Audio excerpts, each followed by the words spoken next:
नमस्कार, मी डॉक्टर कीर्ती. वेदांकुर आयुर्वेद या आपल्या यूट्यूब चॅनलवर मी आपले स्वागत करते.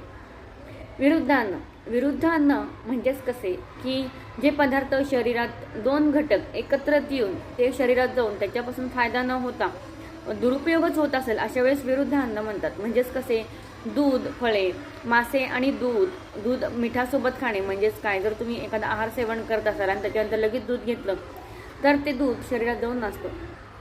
दूध आणि आपले जेवण यामध्ये साधारण 1.5 ते 2 तासाचं अंतर असावं.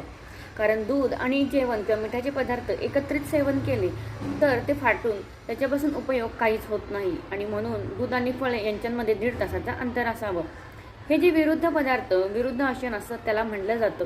हे जर विरुद्ध पदार्थांचे सेवन केले तर रक्तदूषित होण्याची शक्यता जास्त असते आणि रक्तदूषित झाले तर त्वचा, त्वचेच्या व्याधी हे होतात आणि म्हणूनच हे विरुद्ध अन्न खाण्यास टाळावे. धन्यवाद.